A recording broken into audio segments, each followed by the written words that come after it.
Puedes imaginar despertar viuda, con 3 hijos hambrientos y sin un peso en el bolsillo, y que tu única salvación venga flotando por el río como un regalo del diablo.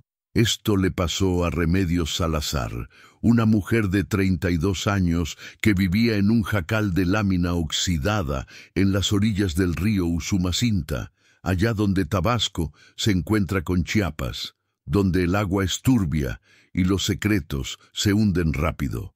Remedios era madre de 3 criaturas, la mayor apenas de 11 años, y desde que su marido Esteban murió aplastado por un árbol en la milpa, la vida se convirtió en una pesadilla de miseria y desesperación. No tenía nada, absolutamente nada, excepto las manos callosas y la voluntad de hierro que heredó de su abuela Nahua. Pero lo que encontró flotando en el río esa mañana de septiembre no era un simple barco abandonado, era un secreto tan oscuro y peligroso que podía destruir al cacique más poderoso de la región o hundirla a ella y a sus hijos en una desgracia peor que la muerte. Y antes de que te cuente cómo esta mujer humilde transformó una maldición flotante en la salvación de su familia, déjame pedirte algo: suscríbete a este canal, dale like a este video, porque historias como la de Remedios necesitan ser escuchadas, necesitan recordarnos que el coraje de una madre puede vencer cualquier oscuridad, cualquier amenaza, cualquier patrón que crea que los pobres no merecen justicia. Remedios Salazar. Mendoza nació en la pobreza y creció sabiendo que la tierra no perdona y que los ricos jamás sueltan lo que roban. Su esposo Esteban había sido un hombre bueno, trabajador, de esos que se rompen el lomo sembrando maíz ajeno para darle de comer a los suyos, pero la mala suerte lo alcanzó una tarde de tormenta, cuando un cedro podrido se desplomó sobre él mientras cortaba leña para el patrón. Murió instantáneamente, sin tiempo para despedirse, sin dejarle un centavo a Remedios, ni un pedazo de tierra que pudiera llamar suyo. El cacique de la región, don Evaristo Campos, un hombre gordo y cruel que controlaba las tierras desde el río hasta la carretera, le dio a Remedios 2 semanas para desocupar el jacal donde vivían, porque según él, esa choza estaba en su propiedad y la había prestado por lástima mientras Esteban trabajara para él. 2 semanas para juntar lo que no tenía, para llevarse a 3 niños que lloraban de hambre por las noches, para buscar un techo bajo el cual no morirse. Remedios suplicó, se arrodilló frente a don Evaristo, le pidió un mes más, solo un mes para conseguir algo. Pero el cacique la miró con esos ojos fríos de víbora y le dijo que los muertos no pagan renta y que las viudas lloronas no le servían de nada. La humilló delante de sus pistoleros, delante de los otros peones que bajaron la mirada avergonzados, y cuando Remedios se levantó del suelo polvoriento con las rodillas raspadas y el orgullo hecho pedazos, supo que don Evaristo Campos era su enemigo, el monstruo que la quería ver arrastrándose por los caminos con sus hijos muriéndose de hambre. La mañana en que Remedios encontró el barco, el cielo estaba gris y pesado, cargado de lluvia que no terminaba de caer. Faltaban 3 días para que don Evaristo mandara a sus hombres a sacarla a patadas del jacal, y Remedios había pasado la noche en vela rezándole a la Virgen de Guadalupe, a los santos, a los nahuales de sus ancestros, pidiéndoles un milagro, una señal, lo que fuera. Sus hijos dormían abrazados en el único petate que tenían, con las panzas vacías, porque el día anterior solo habían comido tortillas con sal. Remedios salió al amanecer a buscar leña en la orilla del río, pensando que al menos podría vender un poco para comprar frijoles cuando lo vio. El barco, una lancha de pesca de madera, vieja pero completa, flotando despacio con la corriente, medio volcada, golpeándose contra las piedras de la orilla como si el río mismo la estuviera empujando hacia ella. Remedios corrió, se metió al agua hasta las rodillas sin importarle el frío ni las sanguijuelas, y jaló la lancha con todas sus fuerzas hasta arrastrarla a la arena. Era un barco de unos 6 metros de largo, con el casco rayado y sucio de lodo, pero sólido, útil, valioso. En la proa todavía se leía un nombre casi borrado: Santa Muerte. Remedios sintió un escalofrío al leerlo, porque todos en la región sabían que invocar a la Santa Muerte era peligroso, que esa protectora de los desesperados también cobraba caro sus favores. Pero no tuvo tiempo de pensar en supersticiones, porque al revisar el interior de la lancha, debajo de una lona empapada y enrollada, encontró algo que le heló la sangre: un diario. Un cuaderno de pasta dura, forrado en plástico para protegerlo del agua, con el nombre escrito en tinta negra en la primera página: Diario de Operaciones, Leonel Campos Urrutia, propiedad privada, no abrir. Leonel Campos Urrutia era el hijo mayor de don Evaristo, el heredero del cacique, un hombre de 30 y tantos años que se paseaba por el pueblo en camionetas nuevas, con pistola al cinto y la arrogancia de quien sabe que la ley no lo puede tocar.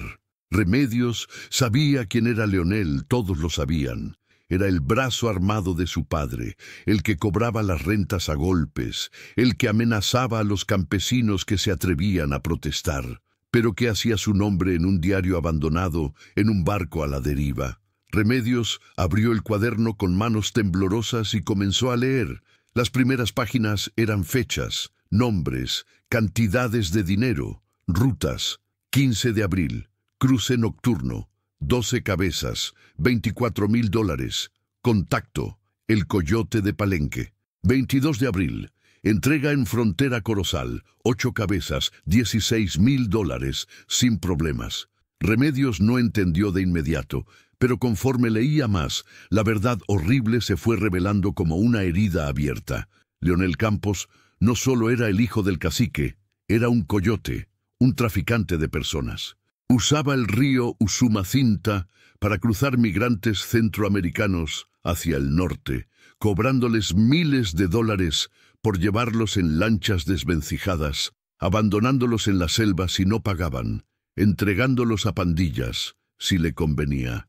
El diario estaba lleno de nombres de personas, de familias completas, de niños. Había anotaciones escalofriantes. Familia hondureña, pagaron solo la mitad, dejados en boca del cerro, que se jodan. Mujer salvadoreña con bebé, lloraba mucho, la bajamos en medio de la nada. Y lo peor, lo que hizo que Remedios sintiera náuseas y rabia al mismo tiempo, eran las páginas finales. Los que no sirvieron era el título de una sección donde Leonel anotaba a las personas que habían muerto en los cruces. Hombre guatemalteco, se ahogó al caer del barco, el río se lo llevó. Niño nicaragüense, enfermó en el camino, no aguantó. 13 nombres, 13 muertos. Y en la última página, una anotación reciente, de apenas 2 semanas atrás: operación cancelada por tormenta. Perdí el barco y el cuaderno. Recuperar inmediatamente. Si alguien lo encuentra, estoy jodido. Remedios cerró el diario y se quedó sentada en la arena, temblando, no de frío, sino de algo mucho más profundo, una mezcla de horror y de esperanza desesperada. Ese cuaderno era una bomba, una prueba de los crímenes de Leonel Campos, de su padre el cacique, de todos los que estaban involucrados en ese negocio de sangre y miseria. Si ese diario llegaba a manos de las autoridades correctas, si alguien con poder y decencia lo leía, los Campos caerían, irían a la cárcel, perderían todo. Pero Remedios no era ingenua. Sabía que las autoridades locales le tenían miedo a don Evaristo, que los policías municipales comían de su mano, que el presidente municipal le debía el puesto. ¿A quién podía acudir? ¿Cómo podía una mujer pobre y analfabeta usar ese secreto sin que la mataran antes de dar 2 pasos? Y al mismo tiempo, mientras su mente procesaba el peligro, otra parte de ella, la parte que era madre, la parte que había pasado noches escuchando a sus hijos llorar de hambre, empezó a ver otra posibilidad. Ese barco, esa lancha, era valiosa. Podía venderla, podía usarla para pescar, podía alquilarla. Era su salvación material, el milagro que había pedido. Pero si se quedaba con el barco y alguien lo reconocía como propiedad de Leonel Campos, vendría por ella. Y si leían el diario y descubrían que ella lo tenía, la harían desaparecer, a ella y a sus hijos, como habían hecho desaparecer a tantos otros. Remedios miró hacia su jacal, donde sus 3 niños seguían durmiendo ajenos al peligro, y tomó una decisión que cambiaría todo. No devolvería el barco. No quemaría el diario, los usaría como arma, como escudo, como moneda de cambio. Pero tenía que ser inteligente, más astuta que el cacique, más valiente que su miedo. Durante 2 días, Remedios escondió el barco en un recodo del río, entre manglares espesos donde nadie lo encontraría, y guardó el diario envuelto en plástico dentro de una olla de barro que enterró bajo el piso de tierra del jacal. A sus hijos les dijo que había encontrado trabajo limpiando casas en el pueblo y que pronto tendrían un lugar mejor donde vivir. La niña mayor, Lupita, la miraba con ojos viejos, ojos que habían visto demasiado sufrimiento para sus 11 años, y le preguntó si era verdad o si solo estaba mintiendo para que no tuvieran miedo. Remedios la abrazó y le dijo que una madre jamás miente cuando se trata de salvar a sus hijos, que confiara en ella, que todo iba a estar bien, aunque el camino fuera oscuro. Al tercer día, el día en que don Evaristo había ordenado el desalojo, Remedios no esperó a que llegaran los pistoleros. Se levantó antes del alba, vistió a sus hijos con la ropa menos rota que tenían y caminó con ellos por el sendero lodoso hasta la casa grande del cacique, una construcción de 2 pisos con rejas de hierro y jardines cuidados que contrastaban brutalmente con la miseria del resto del pueblo. Los perros ladraron cuando se acercaron y un empleado salió a gritarles que se largaran, que don Evaristo no recibía limosneros. Pero Remedios no se movió. Se plantó frente a la reja con sus 3 hijos agarrados de su falda y gritó con toda la fuerza de sus pulmones: «Don Evaristo, necesito hablar con usted. Encontré algo que le pertenece a su hijo, algo que él está buscando desesperadamente». Hubo un silencio tenso, luego movimiento dentro de la casa, y finalmente la puerta principal se abrió. Don Evaristo salió a la terraza, barrigón y con la camisa abierta, fumando un puro, mirándola con fastidio. «¿Qué chingados quieres, vieja escandalosa? ¿Vienes a rogarme otra vez? Ya te dije que hoy te saco de mi propiedad». Remedios tragó saliva. Sintió el corazón golpeándole el pecho como un tambor de guerra, y dijo las palabras que había ensayado toda la noche. «Encontré el barco de su hijo Leonel, el que perdió en la tormenta, y encontré lo que traía adentro». El cambio en la expresión de don Evaristo fue instantáneo. La arrogancia se evaporó, reemplazada por algo parecido al miedo, a la alerta, a la urgencia. Bajó de la terraza con pasos rápidos, abrió la reja él mismo y agarró a Remedios del brazo con fuerza, jalándola hacia adentro del jardín, lejos de los oídos curiosos. «¿Qué encontraste? ¿Dónde está? Háblame claro, mujer, esto no es un juego». Sus ojos estaban inyectados de sangre, su aliento olía a alcohol viejo, y Remedios supo que había dado en el blanco, que el diario era tan peligroso como había imaginado. «Encontré un cuaderno, don Evaristo, un diario con el nombre de su hijo. Tiene fechas, nombres, números, rutas. Tiene cosas que no deberían estar escritas, cosas que si alguien más lee, su familia está acabada». Don Evaristo apretó más el brazo de Remedios, haciéndola gemir de dolor. «¿Dónde está ese cuaderno? Dámelo ahora o te mato aquí mismo, y a tus escuincles también». Pero Remedios había anticipado esa amenaza. «No lo traigo conmigo. Está escondido en un lugar que solo yo conozco. Y si me pasa algo, si desaparezco, si mis hijos amanecen muertos, hay alguien que sabe dónde está y tiene órdenes de llevarlo directo a la Ciudad de México, a un periodista que odia a los caciques como usted». Era mentira, no había nadie, no había periodista, no había plan de respaldo. Pero lo dijo con tanta convicción que don Evaristo la soltó y dio un paso atrás, calculando, midiendo si valía la pena arriesgarse. «¿Qué quieres? ¿Dinero? ¿Cuánto?» Remedios negó con la cabeza. No quiero dinero, quiero tierra. Quiero un pedazo de tierra con escrituras a mi nombre, donde pueda construir una casa para mis hijos. Y quiero que nos deje en paz, que nunca más nos moleste, que se olvide de que existimos. Don Evaristo se rió, una risa amarga y llena de veneno. ¿Tierra? ¿Una muerta de hambre como tú quiere tierra? Estás loca. Pero Remedios no bajó la mirada. Y usted está jodido si ese diario se hace público. Decida. Hubo un momento de silencio pesado, de esos silencios donde se define el destino de las personas. Don Evaristo miró a sus hijos aferrados a su madre, miró a Remedios con su ropa remendada y su mirada de acero, y finalmente escupió en el suelo. Está bien, te voy a dar un terreno, pero no aquí en el pueblo, no quiero verte cerca. Te doy media hectárea en la loma de San Cristóbal, allá donde nadie vive porque dicen que está embrujada, y me traes ese maldito cuaderno hoy mismo, o el trato se acaba, y te busco hasta debajo de las piedras. Remedios aceptó. Media hectárea era más de lo que jamás había soñado tener. La loma de San Cristóbal estaba lejos. Sí, era tierra pedregosa y difícil. Sí, pero era suya, sería suya. Trato hecho. Pero primero me da las escrituras, firmadas y selladas por el notario. Cuando yo vea mi nombre en esos papeles, le entrego el cuaderno. Don Evaristo gruñó, pero sabía que no tenía opción. Llamó a uno de sus hombres, le ordenó que preparara los documentos inmediatamente, y en menos de 3 horas, Remedios Salazar Mendoza tenía en sus manos un papel oficial, sellado y firmado, que la hacía dueña de media hectárea de tierra en la loma de San Cristóbal. Sus manos temblaban al sostener ese documento. Era el primer papel con su nombre que había tenido en su vida, la primera vez que algo en este mundo le pertenecía legalmente.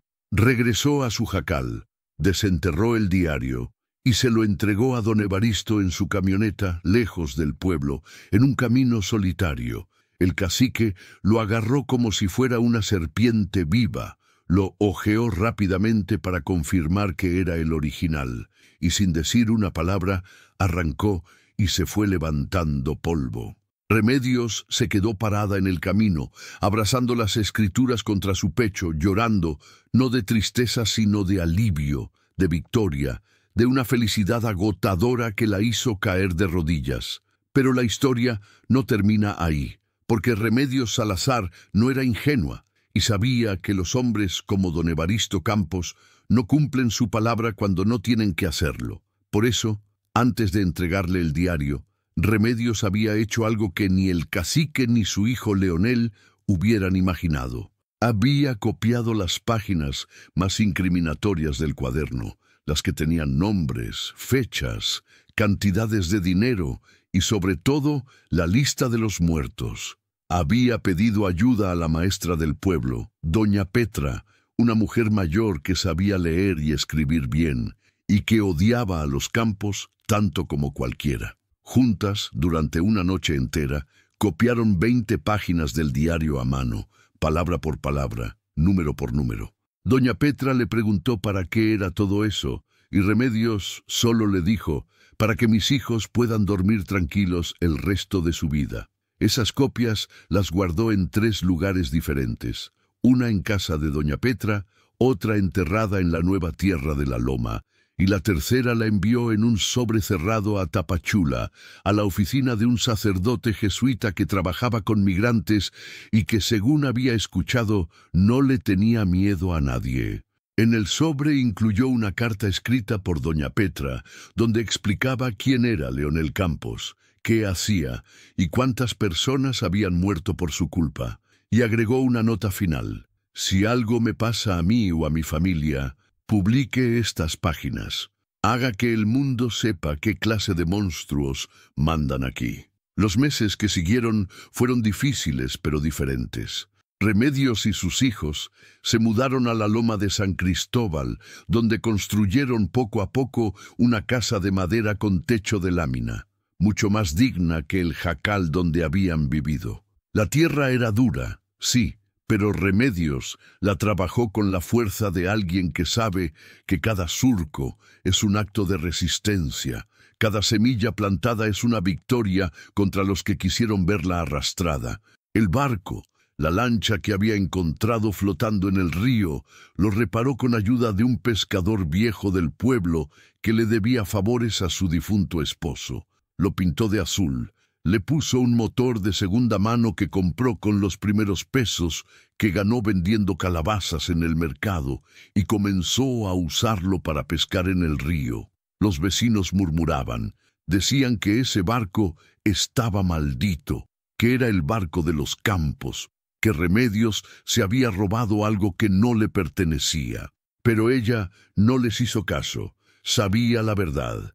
Ese barco había sido el instrumento del crimen de Leonel Campos, había transportado a docenas de personas desesperadas, había sido testigo de muertes y de miseria. Pero en sus manos, en las manos de una madre que luchaba por sus hijos, se había convertido en una herramienta de vida, de sustento, de dignidad. Cada vez que salía a pescar con ese barco, Remedios sentía que estaba redimiendo cada vida que Leonel había arruinado, que estaba transformando la maldición en bendición. Don Evaristo cumplió su palabra en lo básico, no volvió a molestarla, pero tampoco la perdonó. Durante años, cada vez que se cruzaban en el pueblo, él la miraba con odio puro, con ese rencor de los poderosos que no soportan ser vencidos por los débiles. Leonel Campos, el hijo, desapareció del pueblo unos meses después de que Remedios le devolviera el diario a su padre. Algunos decían que se había ido al norte, otros que su propio padre lo había mandado lejos por pendejo por haber perdido algo tan peligroso. Pero Remedios tenía su propia teoría. Creía que don Evaristo, hombre cruel pero no tonto, había entendido que su hijo era un riesgo, una bomba de tiempo que podía explotar y llevarse a toda la familia. La verdad es que nadie volvió a saber de Leonel con certeza, y el negocio del tráfico de personas en esa zona del río se calmó considerablemente durante un tiempo, como si alguien hubiera apagado una máquina de muerte. Años después, un periodista de la Ciudad de México llegó a la región investigando rutas de tráfico humano en la frontera sur.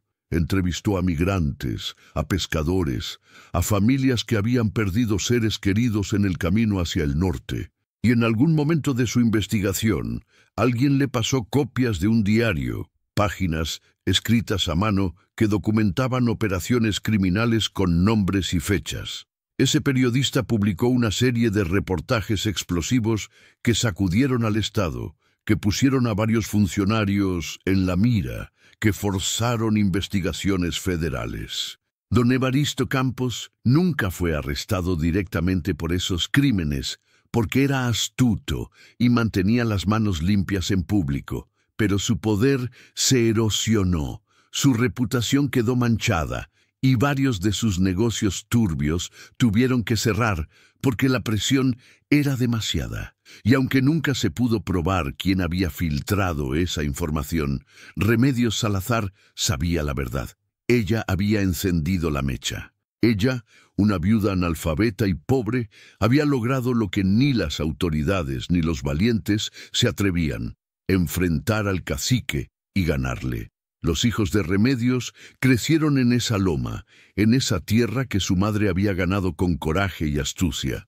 Lupita, la mayor, se convirtió en maestra, estudió con becas y con el sacrificio de Remedios, que vendía pescado a las 6 de la mañana para pagarle los libros. El hijo del medio, Toño, aprendió a trabajar la tierra y se quedó con su madre, expandiendo la siembra, construyendo una casa más grande, trayendo agua potable y luz eléctrica a la loma. Y el más pequeño, Chuy, se hizo pescador como su madre, heredando el barco azul que seguía flotando fuerte en el río después de tantos años.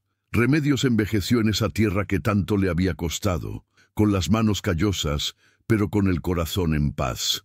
Nunca le contó a sus hijos todos los detalles de cómo había conseguido ese terreno.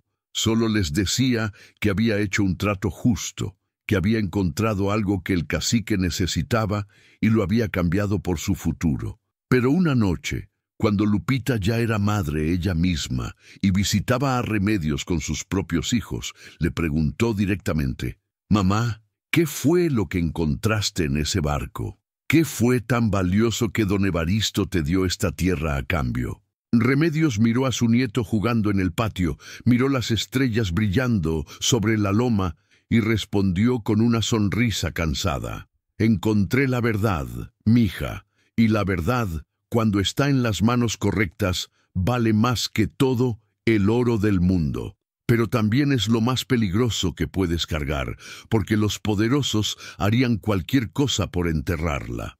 El barco siguió navegando el río Usumacinta durante décadas, pintado y repintado, reparado y cuidado, pasando de las manos de Remedios a las manos de Chuy y eventualmente a las manos de los nietos. Y aunque ya nadie recordaba su nombre original, aunque las letras Santa Muerte habían sido lijadas y borradas para siempre, ese barco se convirtió en una leyenda local. Los pescadores viejos lo llamaban el milagro de la viuda, y contaban la historia de cómo una mujer sin nada había encontrado su salvación flotando en el agua, cómo había transformado la herramienta del mal en instrumento del bien. Algunos añadían detalles exagerados, decían que el barco estaba embrujado por las almas de los migrantes muertos, que protegía a Remedios de las tormentas, que nunca se hundía sin importar cuánto peso cargara. Pero Remedios,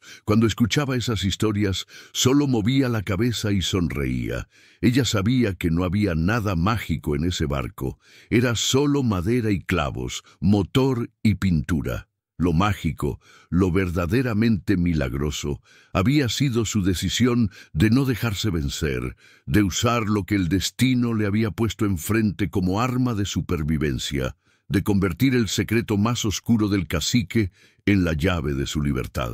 Y el diario, el original que Remedios le había entregado a don Evaristo, desapareció para siempre. Algunos decían que el cacique lo había quemado personalmente, alimentando el fuego con cada página mientras bebía tequila, y maldecía el día en que había perdido ese barco en la tormenta. Otros creían que lo había guardado en una caja fuerte como recordatorio de su propia vulnerabilidad, como lección de que incluso los poderosos pueden ser derrotados por los que no tienen nada que perder. Pero Remedios no necesitaba saber qué había pasado con el original. Tenía sus copias, tenía su seguro de vida y sobre todo tenía la satisfacción de saber que había jugado el juego de los ricos con sus propias reglas y había ganado. No había recuperado las vidas perdidas. No había resucitado a los 13 muertos cuyo nombre estaban en esas páginas, pero había detenido la máquina, aunque fuera temporalmente, había puesto arena en los engranajes del crimen, y eso, para una mujer que había empezado sin nada, era más de lo que la mayoría se atrevía a soñar. Los años pasaron, y don Evaristo Campos murió de un infarto a los 72 años, gordo y amargado, rodeado de hijos que peleaban por su herencia como buitres sobre un cadáver. En su funeral, medio pueblo fue por hipocresía, por costumbre, por miedo a lo que dirían si no iban. Remedios no asistió. Se quedó en su casa de la Loma, cocinando frijoles para sus nietos, y cuando escuchó las campanas de la iglesia anunciando la muerte del cacique, solo hizo la señal de la cruz y murmuró: «Que Dios lo juzgue, porque yo ya hice lo mío». No sentía alegría por su muerte, tampoco tristeza. Sentía indiferencia, esa indiferencia que viene cuando entiendes que los tiranos son mortales, que su poder es temporal, que al final todos volvemos al mismo polvo, sin importar cuántas tierras robamos o cuántas vidas arruinamos. Y cuando sus nietos le preguntaban por qué nunca había perdonado a don Evaristo, por qué nunca había ido a hacer las paces, Remedios les explicaba con palabras sencillas: «El perdón es para los que se arrepienten, mijitos». Y ese hombre nunca se arrepintió de nada. Murió creyendo que el mundo le debía todo, y que los pobres no merecían ni las migajas de su mesa. No voy a perdonar eso, porque perdonar sin arrepentimiento es traicionar a todos los que sufrieron por su culpa. La casa en la loma de San Cristóbal creció con los años. Lo que había empezado como una construcción humilde de madera se convirtió en una vivienda sólida de concreto, con 3 habitaciones, cocina de verdad, baño con agua corriente y un porche donde Remedios pasaba las tardes mirando el valle. Sembró árboles frutales alrededor de la casa, mangos, guanábanas, naranjas y un jardín de hierbas medicinales que había aprendido a usar de su abuela. La tierra que todos decían que estaba maldita, que nadie quería porque supuestamente los nahuales la habitaban, se convirtió en un pequeño paraíso. Y Remedios siempre decía que las maldiciones solo tienen poder sobre los que creen en ellas, que ella había llegado a esa loma sin miedo porque no tenía nada que perder y que precisamente por eso había ganado todo. Plantó un árbol de ceiba en el centro del terreno, ese árbol sagrado de los mayas que conecta el cielo con la tierra y con el inframundo, y bajo su sombra enterró una caja de metal con copias de las páginas del diario, una foto de su esposo Esteban y una carta escrita para sus descendientes donde contaba la historia completa. Para que sepan de dónde vienen, escribió con ayuda de doña Petra, para que nunca olviden que su abuela no era una mujer importante ni poderosa, pero tuvo el coraje de enfrentar a los que sí lo eran, y ganó. El barco azul navegaba todavía, 20 años después de que Remedios lo encontrara flotando en el río como un regalo envenenado del destino. Chuy, su hijo menor, lo mantenía en perfectas condiciones, reparando cada tabla que se aflojaba, cambiando el motor cuando era necesario, pintándolo cada 2 años con ese mismo azul brillante que su madre había elegido. Era un barco conocido en toda la región. Los pescadores lo saludaban cuando lo veían pasar. Los niños de las orillas gritaban: «¡Ahí va el barco de Doña Remedios», aunque ya no fuera ella quien lo manejara. Y había algo extraño, algo que la gente comentaba en voz baja, casi con superstición. Ese barco nunca había tenido un accidente grave, nunca se había volcado, nunca había dejado varado a nadie en medio del río, nunca había fallado en las tormentas. Era como si la sangre que había cargado en sus días oscuros, cuando era propiedad de Leonel Campos, hubiera sido lavada completamente por las manos honestas de Remedios, por el trabajo digno de sus hijos. Los viejos del pueblo decían que eso era imposible, que las cosas manchadas con crimen nunca se limpian del todo, pero Remedios tenía otra teoría. «No son las cosas las que están malditas», les decía, «son las intenciones de quien las usa. Este barco no es culpable de lo que hizo ese desgraciado. Es solo un barco, y en manos de gente buena hace cosas buenas». Y tenía razón, porque ese barco había alimentado a su familia durante 2 décadas, había pagado la escuela de sus hijos, había llevado medicina a comunidades río arriba cuando nadie más podía llegar, había rescatado a pescadores en apuros, había sido herramienta de vida y no de muerte.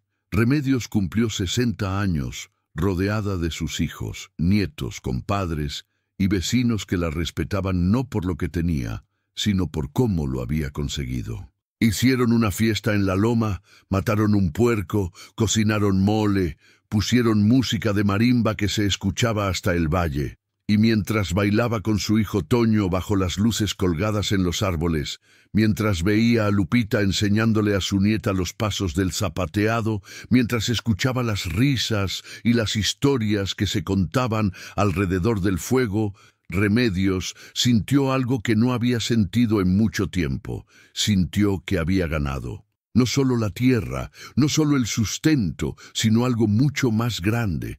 Había ganado la batalla contra la resignación, contra la idea de que los pobres deben aceptar lo que les toca sin pelear, contra el miedo que paraliza y que hace que la gente buena se quede callada, mientras los malos hacen lo que quieren. Su victoria no había sido ruidosa ni pública, no había salido en los periódicos ni en la televisión, pero había sido real, tangible, medible en hectáreas de tierra, en hijos educados, en nietos que crecían sin hambre, en un barco que navegaba libre. Hubo un momento esa noche cuando la fiesta ya estaba terminando y solo quedaban los más cercanos, cuando Lupita se acercó a su madre con un sobre en las manos. «Mamá, llegó esto para ti hace unos días. No te lo había dado porque quería esperar a hoy, a tu cumpleaños». Remedios abrió el sobre con curiosidad y encontró una carta escrita en papel, membretado de una organización de derechos humanos de la Ciudad de México. La carta estaba firmada por una licenciada que Remedios no conocía y decía lo siguiente: «Estimada señora Remedios Salazar, nos permitimos informarle que gracias a la documentación que recibimos hace años sobre operaciones de tráfico de personas en la región del Usumacinta, hemos podido abrir casos legales contra varios funcionarios corruptos y traficantes. Aunque el proceso ha sido largo y difícil, queremos que sepa que su valentía al proporcionar esa información salvó vidas. Hemos logrado desmantelar 3 redes de tráfico humano que operaban en la zona, y varias familias de migrantes han podido recuperar a sus seres queridos. No sabemos si algún día podremos agradecerle personalmente, pero queríamos que supiera que su acción no fue en vano». Remedios leyó la carta 3 veces, en silencio, con lágrimas rodándole por las mejillas arrugadas. No dijo nada durante un largo rato. Solo dobló el papel cuidadosamente y se lo guardó en el bolsillo del delantal. Lupita la abrazó y le preguntó: «¿Estás bien, mamá?». Y Remedios asintió, con una sonrisa triste y orgullosa al mismo tiempo. «Sí, mija, estoy bien, estoy más que bien. Es solo que a veces uno hace cosas sin saber si van a servir de algo. Y cuando descubres que sí sirvieron, que alguien se salvó por lo que hiciste, pues te da una paz que no puedes explicar con palabras». La vida siguió su curso en la loma de San Cristóbal. Las estaciones pasaban, las lluvias llegaban y se iban, el río crecía y menguaba, los hijos se casaban y traían más nietos, y Remedios envejecía despacio, como envejecen los árboles fuertes, doblándose un poco, pero sin quebrarse nunca. Su salud se mantuvo buena hasta los 68 años, cuando un dolor en el pecho la obligó a ir al médico en Villahermosa. Los doctores le dijeron que su corazón estaba cansado, que había trabajado demasiado, que necesitaba descansar.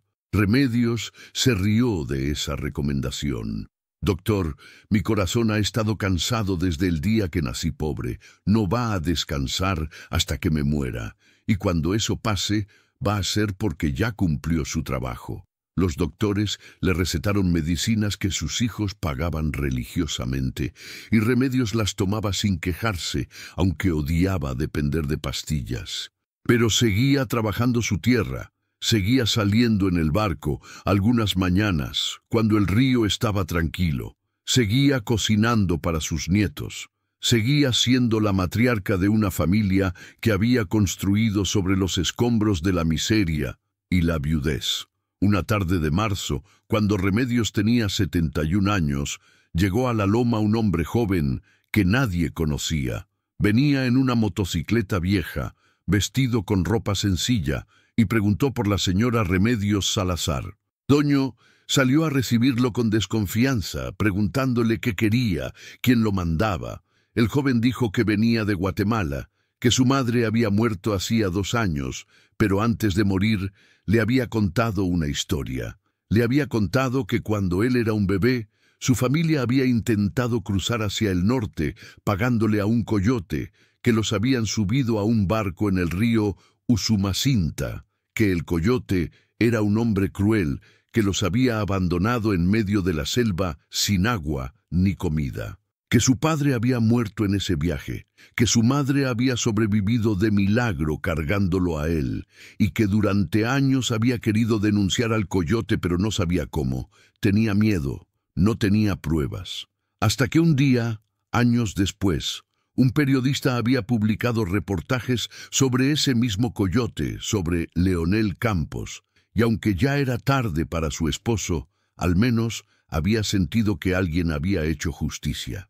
Y su madre, antes de morir, le había dicho: si algún día puedes, busca a la mujer que se llama Remedios Salazar. Vive en una loma cerca del río. Agradécele de mi parte, porque ella fue quien destapó todo, quien tuvo el valor que yo no tuve. Toño llevó al joven hasta donde estaba su madre, sentada en el porche tejiendo una hamaca. Remedios escuchó la historia completa sin interrumpir, con los ojos cerrados, procesando cada palabra. Cuando el joven terminó, ella se levantó despacio, caminó hacia él y le puso las manos en las mejillas, como hacen las abuelas. Tu madre fue muy valiente, muchacho, mucho más valiente que yo. Ella sobrevivió y te salvó. Yo solo encontré un cuaderno y hice lo que tenía que hacer. No vine a buscarte, no sé siquiera tu nombre, pero me alegra que estés vivo. Eso significa que algo bueno salió de todo aquel infierno. El joven sacó de su mochila una pequeña cruz de madera tallada a mano. Mi madre hizo esto antes de morir.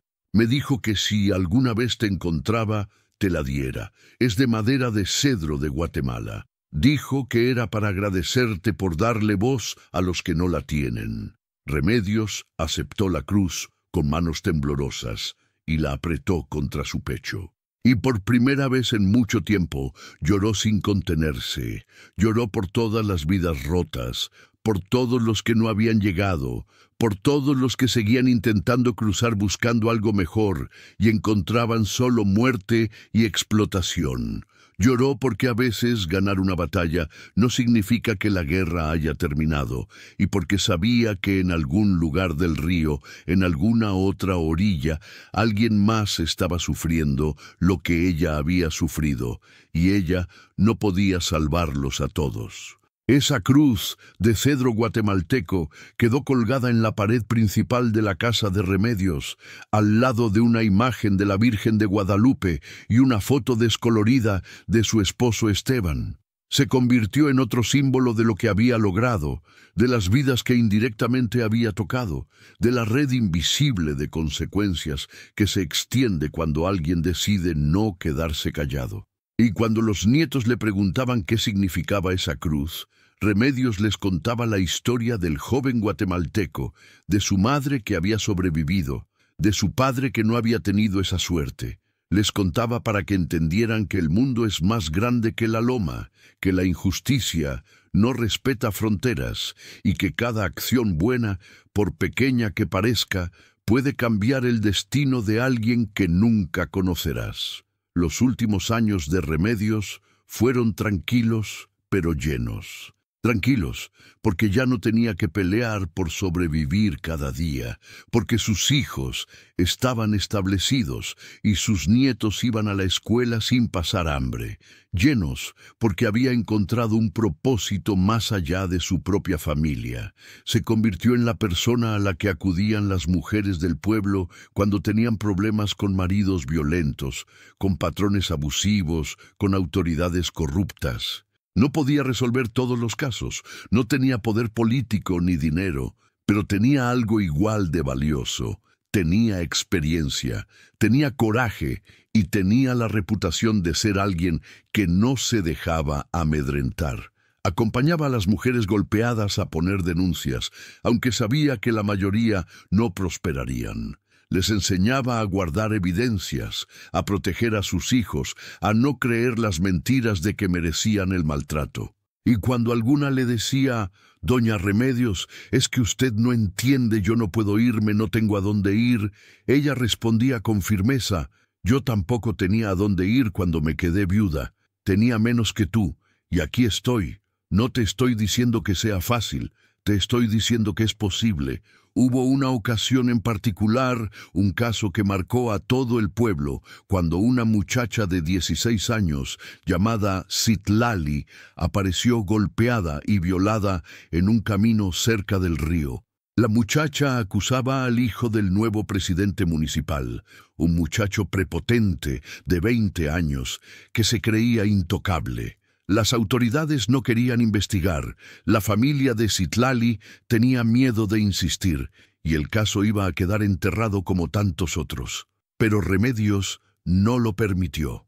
Fue personalmente a la presidencia municipal, exigió hablar con el presidente, y cuando éste le dijo que no había pruebas y que su hijo era incapaz de hacer algo así, Remedios sacó de su bolsa un papel doblado. «Mire, señor presidente, yo también tuve un caso con un hijo de un hombre poderoso hace muchos años, y aprendí que los hijos de los poderosos solo son intocables si la gente se queda callada. Esta muchacha no se va a quedar callada. Yo no me voy a quedar callada. Y si usted no hace justicia aquí, yo misma voy a llevar este caso a Villahermosa, a la Ciudad de México, a donde sea necesario, porque ya lo hice una vez y sé cómo se hace». No mostró el papel, no dijo qué contenía, pero el tono de su voz y la firmeza en sus ojos fueron suficientes.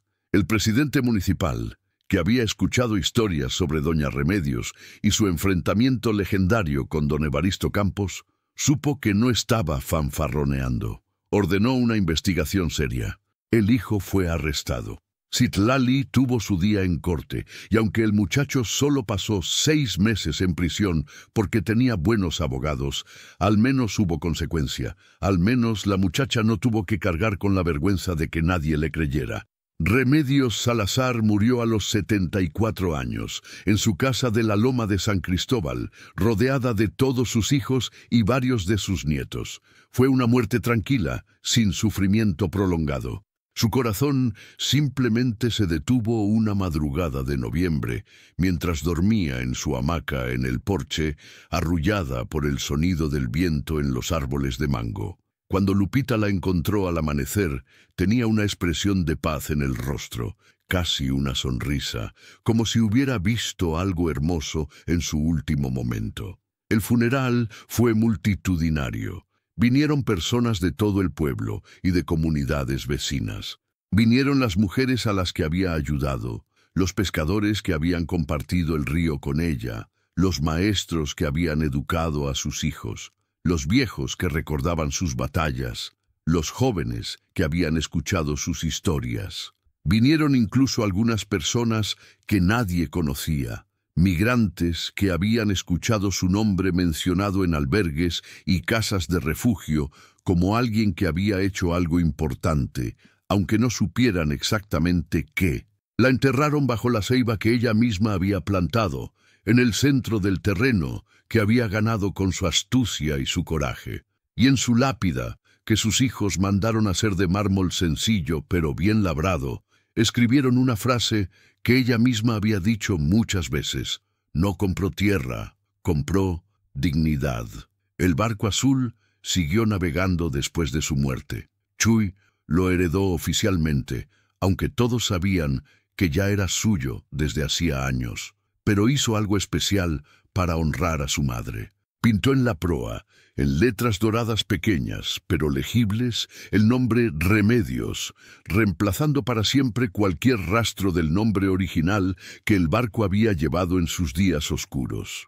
Y cada año, el día del cumpleaños de su madre, Chuy salía al río muy temprano, navegaba hasta el lugar donde ella había encontrado el barco flotando décadas atrás, y lanzaba al agua flores de cempasúchil, esas flores naranjas que los mexicanos usan para honrar a sus muertos. Era su manera de decirle gracias, de recordarle que su legado seguía vivo, que el barco que había sido instrumento de muerte y que ella había convertido en herramienta de vida, seguía cumpliendo su propósito.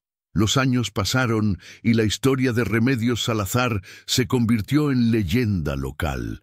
Los viejos la contaban a los jóvenes, añadiendo detalles, exagerando algunos momentos, pero manteniendo la esencia verdadera.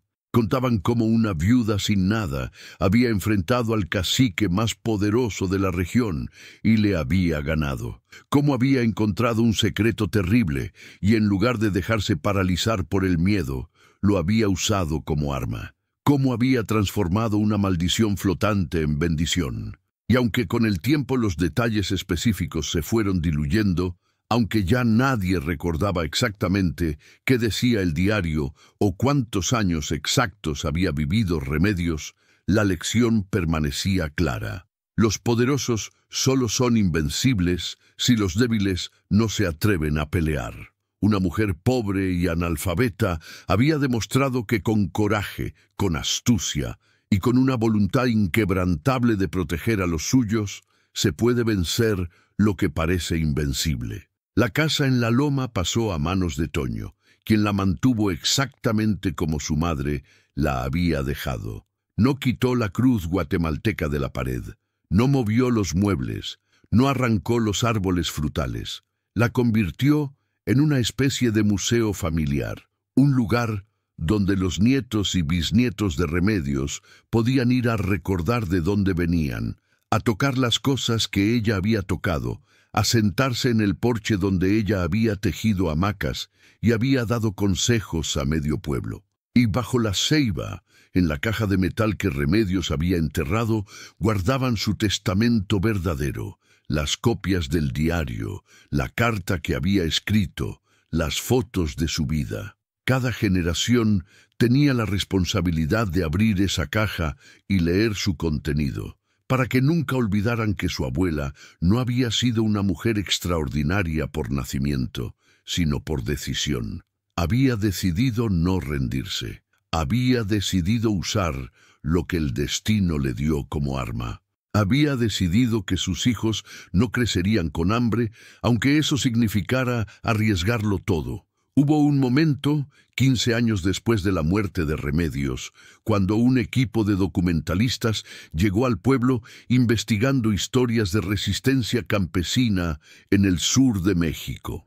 Alguien les mencionó a la viuda Salazar y su enfrentamiento con el cacique Campos. Los documentalistas entrevistaron a Lupita, a Toño, a Chuy, a docenas de personas que habían conocido a Remedios. Filmaron el barco azul navegando en el río, filmaron la casa en la loma, filmaron la tumba bajo la ceiba, y cuando le preguntaron a Lupita cuál era la lección más importante que su madre le había enseñado, ella respondió sin dudar que el miedo es natural, pero que no puede ser más fuerte que el amor. Mi mamá tenía miedo cuando enfrentó a don Evaristo, tenía terror de que nos mataran a todos, pero su amor por nosotros era más grande que su miedo, y eso es lo que la hizo invencible.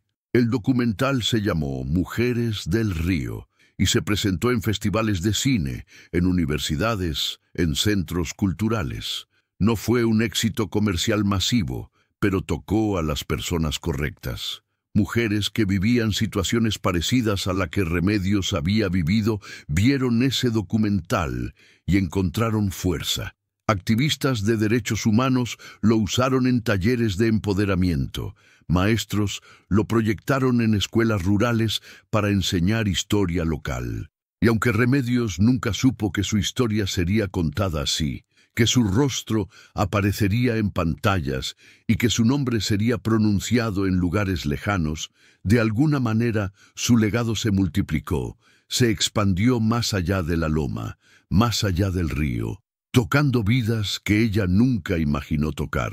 El barco Remedios navegó durante 42 años en total, desde el día en que la viuda lo encontró flotando hasta el día en que finalmente se retiró del servicio. Para entonces ya era una reliquia, una pieza de historia más que una herramienta de trabajo. Chuy, ya viejo él mismo, decidió no venderlo ni desmantelarlo. Lo llevó a tierra, lo colocó en un soporte de madera en el terreno de la loma y lo convirtió en un monumento. Lo pintó una última vez, ese azul brillante que su madre había elegido tantos años atrás, y le puso una placa de bronce con una inscripción sencilla: Barco Remedios, encontrado a la deriva en 1983, transformado en esperanza por una madre valiente. Que nunca olvidemos que las herramientas del mal pueden convertirse en instrumentos del bien cuando caen en manos correctas. Los turistas que ocasionalmente visitaban la región, atraídos por la belleza del Usumacinta y las ruinas mayas cercanas, a veces subían a la loma y se encontraban con ese barco azul en medio de los árboles frutales y preguntaban qué significaba, por qué estaba ahí. Y quien estuviera en la casa, fuera Toño o alguno de sus hijos o nietos, les contaba la historia. no toda la historia, porque algunas partes eran demasiado dolorosas o demasiado peligrosas incluso décadas después, pero sí lo suficiente para que entendieran que ese barco representaba algo más grande que él mismo. Representaba la idea de que nada está perdido hasta que dejamos de pelear, de que los objetos no tienen moral propia sino que toman la moral de quien los usa, y de que una mujer desesperada con 3 hijos hambrientos puede cambiar el mundo si tiene el coraje de intentarlo. Pasaron los años y el nombre de don Evaristo Campos fue desapareciendo de la memoria colectiva, reemplazado en las conversaciones por otros caciques, otros tiranos locales, otras historias de abuso y corrupción. Su familia se dispersó. Algunos de sus hijos se fueron a vivir a otras ciudades. Otros dilapidaron la fortuna en vicios y malas inversiones. Las tierras que había controlado con puño de hierro se fragmentaron, se vendieron, cambiaron de manos, y nadie, absolutamente nadie, ponía flores en su tumba. En cambio, la tumba de Remedios Salazar bajo la ceiba se mantenía siempre limpia, siempre con flores frescas, siempre visitada. Se había convertido en un lugar de peregrinación informal para las mujeres de la región que necesitaban fuerza, que estaban pasando por momentos difíciles, que querían pedirle a su espíritu un poco de ese coraje legendario que ella había tenido. No era religión oficial, no había santos ni milagros certificados, pero había fe. Fe en que si una mujer como Remedios pudo hacerlo, tal vez ellas también podían. Y esa fe, esa creencia compartida, era más poderosa que cualquier estatua o cualquier iglesia. La tierra de la loma de San Cristóbal, esa media hectárea que Remedios había arrancado de las garras del cacique con su astucia y su coraje, se volvió próspera con las décadas. Lo que había sido terreno pedregoso y difícil se transformó en un pequeño paraíso productivo. Árboles frutales que daban cosechas generosas, una milpa que producía el mejor maíz de la región, gallinas, cerdos, una vaca lechera, colmenas de abejas que hacían miel dorada. Los hijos y nietos de Remedios trabajaban esa tierra con respeto, casi con reverencia, conscientes de que cada cosecha era un testimonio de lo que su madre y abuela había logrado. Nunca vendieron ni un metro de ese terreno. Rechazaron ofertas de desarrolladores que querían construir casas o negocios turísticos. Esa tierra no estaba en venta porque no era solo tierra, era dignidad materializada. Era la prueba física de que los pobres no tienen que aceptar su destino si están dispuestos a pelear por cambiarlo. Hubo un nieto de Remedios, el hijo mayor de Lupita, que se convirtió en abogado especializado en derechos humanos y litigio estratégico. Se llamaba Esteban, como su bisabuelo, y desde niño había escuchado las historias de su abuela Remedios, contadas y recontadas en las reuniones familiares. Esas historias lo marcaron profundamente, le enseñaron que el sistema legal podía ser herramienta de opresión, pero también de liberación, dependiendo de quién lo usara y cómo lo usara. Esteban dedicó su carrera a representar gratuitamente a campesinos despojados de sus tierras, a mujeres víctimas de violencia, a migrantes atrapados en las redes del crimen organizado. Y cada vez que ganaba un caso, cada vez que lograba que un juez fallara a favor de su cliente contra un poderoso, Esteban sentía que estaba honrando el legado de su abuela, que estaba continuando la pelea que ella había empezado con mucho menos herramientas, pero con la misma convicción. En su oficina, en Villahermosa, tenía colgada una foto ampliada de Remedios, tomada cuando ella tenía unos 50 años, parada frente a su casa en la loma con los brazos cruzados y una expresión de determinación tranquila. Bajo la foto había una placa que decía: «Ella peleó sin leyes, yo peleo con leyes, ambos peleamos por lo mismo, dignidad».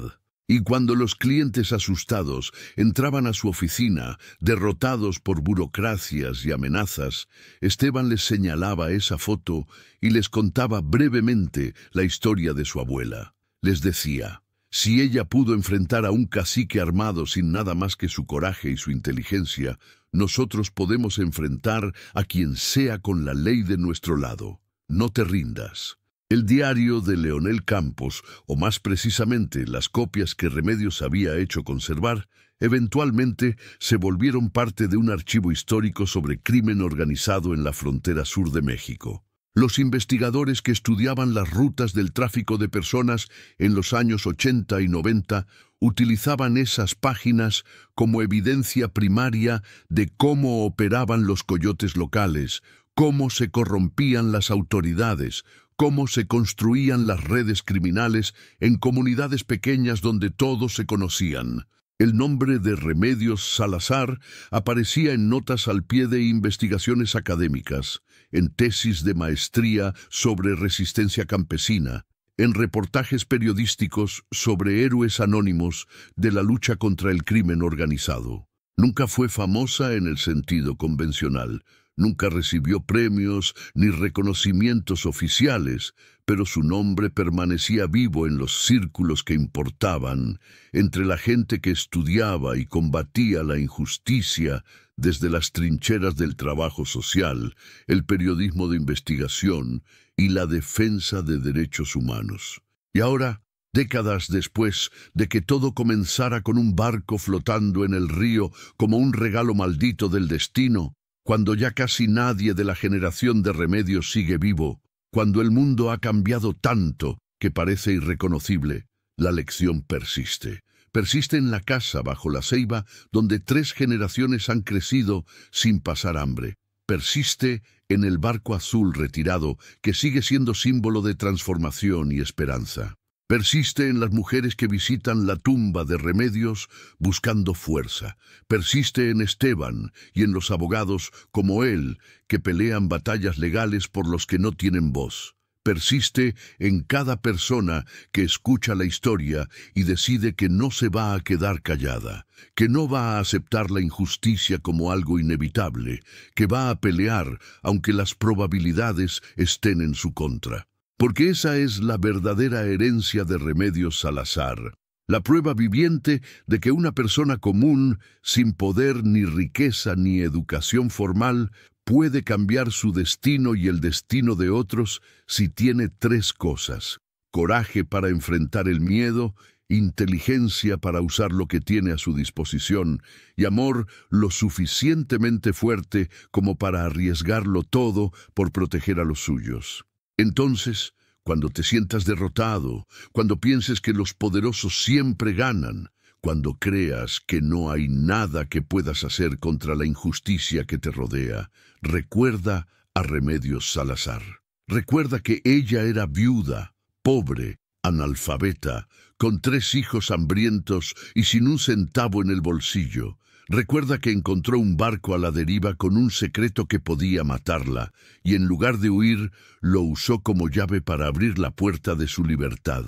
Recuerda que enfrentó a un cacique armado con nada más que su astucia y su negativa a rendirse. Y recuerda que ganó. No ganó todo, no acabó con toda la injusticia del mundo, no resucitó a los muertos, ni deshizo todo el daño, pero ganó lo que importaba. Ganó tierra para sus hijos, ganó dignidad para su familia, ganó la batalla contra su propia desesperación, y al hacerlo demostró que es posible, que no importa qué tan oscura esté la noche, qué tan poderoso sea el enemigo, qué tan imposible parezca la situación, si tienes coraje, si tienes amor, si te niegas a aceptar que las cosas tienen que ser como son, puedes ganar. Tal vez no de la manera que esperabas, tal vez no completamente, pero puedes ganar lo suficiente como para que tu vida y la vida de los tuyos sea diferente. Y a veces, si tienes suerte y eres inteligente como lo fue Remedios,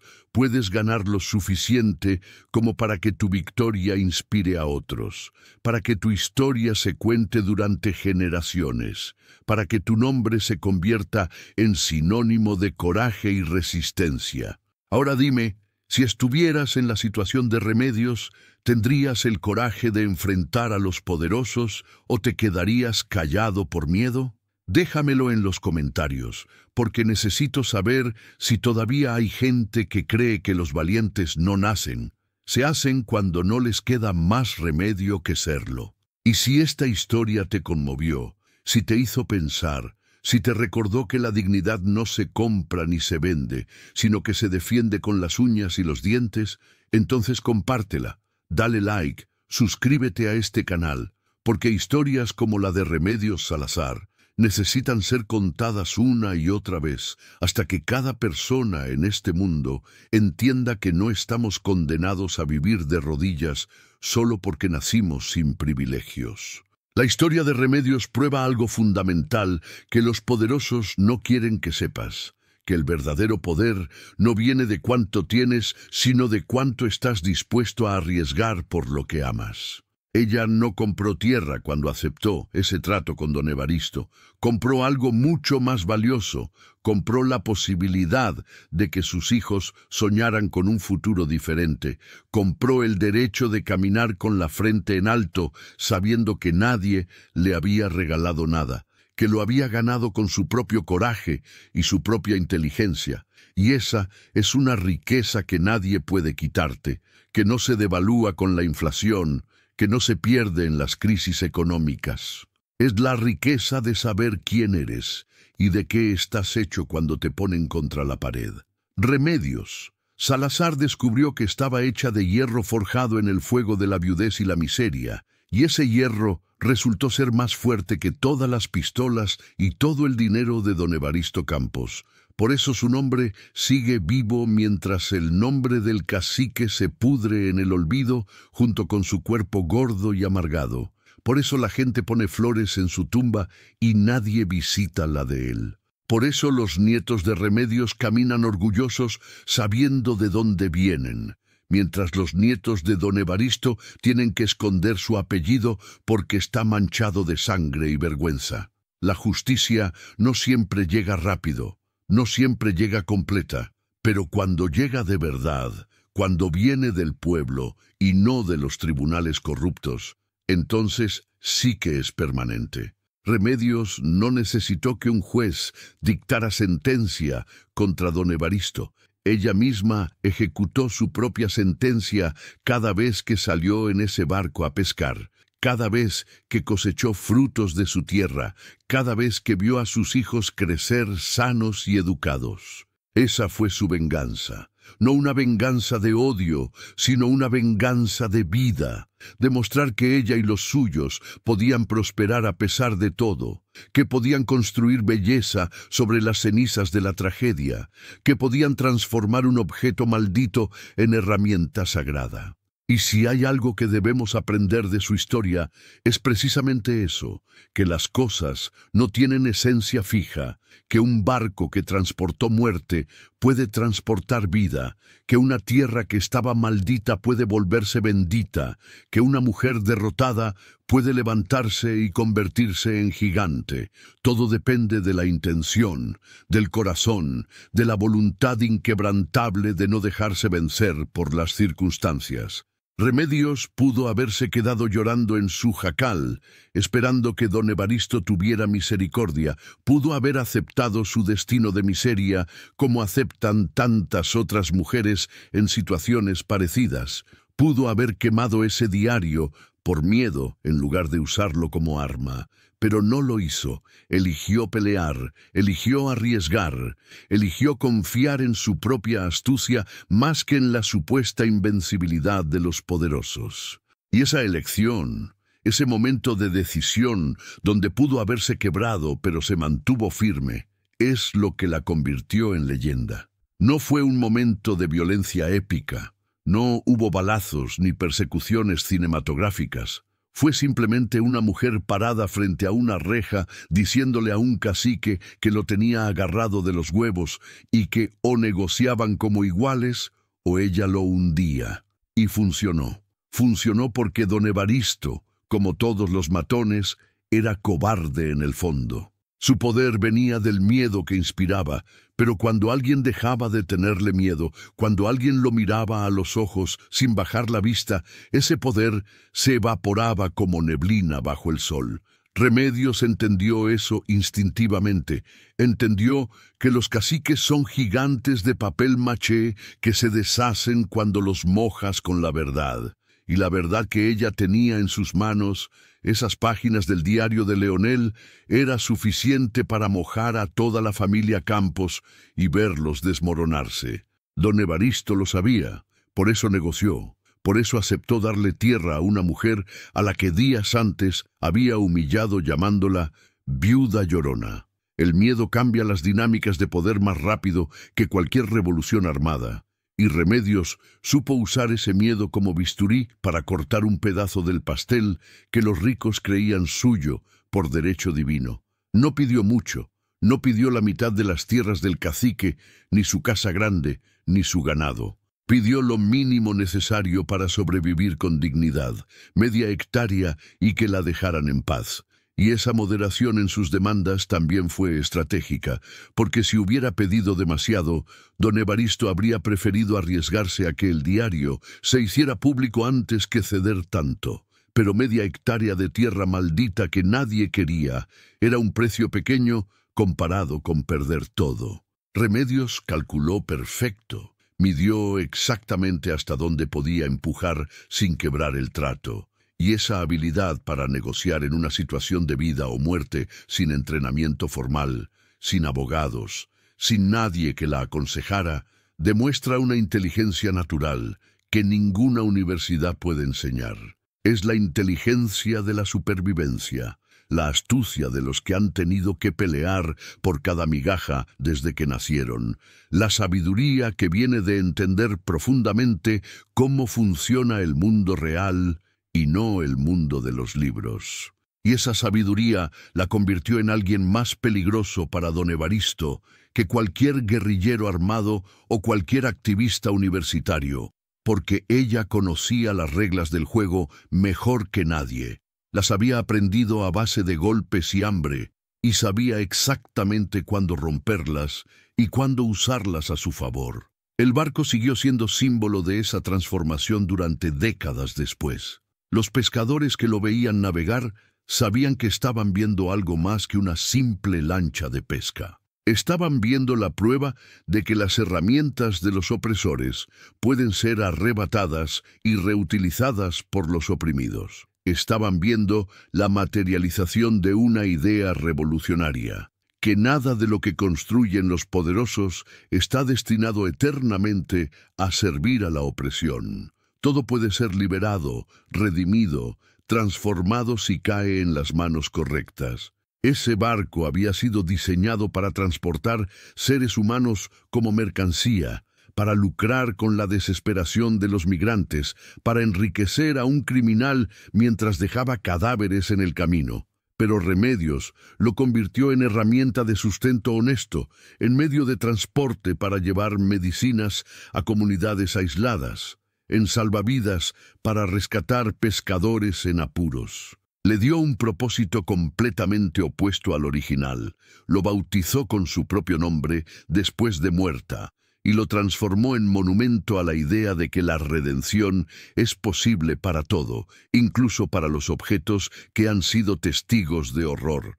Y si un barco puede redimirse, entonces cualquier cosa puede redimirse, cualquier persona puede cambiar, cualquier situación puede revertirse. No hay destinos escritos en piedra, no hay maldiciones inquebrantables, no hay injusticias eternas. Todo puede cambiar si alguien tiene el coraje de empezar a cambiarlo. Remedios empezó con un barco y terminó cambiando la historia de su familia para las siguientes 3 generaciones. Empezó pidiendo un pedazo de tierra y terminó inspirando a cientos de mujeres a no aceptar su suerte. Empezó protegiendo a 3 niños hambrientos y terminó contribuyendo indirectamente al desmantelamiento de redes criminales que mataban docenas de personas. No planeó ser heroína, no buscó ser leyenda, solo buscó sobrevivir. Pero al buscar sobrevivir con dignidad, en lugar de simplemente sobrevivir de cualquier manera, se convirtió en algo más grande que ella misma. Se convirtió en símbolo. Y los símbolos son inmortales porque viven en las historias que contamos, en las lecciones que transmitimos, en los corazones que inspiran. Remedios. Salazar murió hace años, pero sigue viviendo cada vez que alguien cuenta su historia, cada vez que una mujer desesperada escucha lo que ella hizo y decide intentar algo parecido, cada vez que un niño en la loma de San Cristóbal pregunta ¿quién plantó la ceiba? Y le responden tu bisabuela la que le ganó al cacique. Esa inmortalidad narrativa es más poderosa que cualquier estatua de bronce o cualquier calle con su nombre, porque las estatuas se oxidan y las calles se renombran, pero las historias bien contadas se transmiten de generación en generación hasta volverse parte del ADN cultural de un pueblo. Y la historia de Remedios ya es parte de ese ADN en la región de Usumacinta. Ya no se puede separar de la identidad colectiva de esas comunidades que han sufrido tanto, pero que se niegan a ser derrotadas permanentemente. Entonces, la pregunta que te dejo, la pregunta que quiero que te hagas honestamente mientras piensas en tu propia vida y tus propios miedos, es esta. ¿Qué harías tú si el destino te pusiera en las manos algo peligroso pero poderoso? ¿Lo tirarías por miedo a las consecuencias o lo usarías para cambiar tu situación, aunque eso significara arriesgarte? ¿Elegirías la seguridad de la resignación o el peligro de la rebelión? ¿Te quedarías de rodillas suplicando misericordia o te pararías y negociarías? ¿Cómo igual aunque tus piernas temblaran? Porque esas son las preguntas que Remedios enfrentó esa mañana cuando abrió el diario de Leonel Campos y entendió lo que tenía en sus manos. Y su respuesta a esas preguntas definió no solo su vida, sino la vida de todos sus descendientes. Tu respuesta a esas mismas preguntas, cuando llegue tu momento de decisión, porque siempre llega, definirá la tuya. Elige bien, elige con coraje. Elige como Remedios eligió, con miedo en las entrañas, pero con determinación en el corazón, sabiendo que arriesgar todo es la única manera de ganarlo todo cuando ya no te queda nada que perder. Y recuerda siempre que ella no era especial, no tenía superpoderes, no era más fuerte ni más inteligente que tú. Era simplemente una madre desesperada que se negó a ver a sus hijos morir de hambre sin pelear. Y esa negativa, esa simple y poderosa negativa a aceptar lo inaceptable, fue suficiente para cambiar el mundo, al menos su mundo. Y a veces eso es todo lo que necesitamos. No cambiar el mundo entero, sino cambiar nuestro pequeño pedazo de mundo lo suficiente como para que valga la pena haber vivido en él. Lo suficiente como para que nuestros hijos nos recuerden con orgullo en lugar de con lástima. Lo suficiente como para que cuando llegue nuestro último día podamos cerrar los ojos en paz, sabiendo que peleamos cuando tocaba pelear y que no nos arrodillamos ante nadie que no lo mereciera. Remedios. Salazar cerró sus ojos así, en paz, después de 74 años de vida dura pero digna, rodeada de amor y respeto. Y si eso no es victoria, entonces la palabra victoria no significa nada. Comparte esta historia, hazla tuya, cuéntasela a quien necesite escucharla, porque en este mundo lleno de cinismo y desesperanza, necesitamos recordar que los milagros existen, pero no caen del cielo. Los construimos nosotros con nuestras propias manos cuando decidimos que merecemos algo mejor y estamos dispuestos a sangrarnos los dedos para conseguirlo.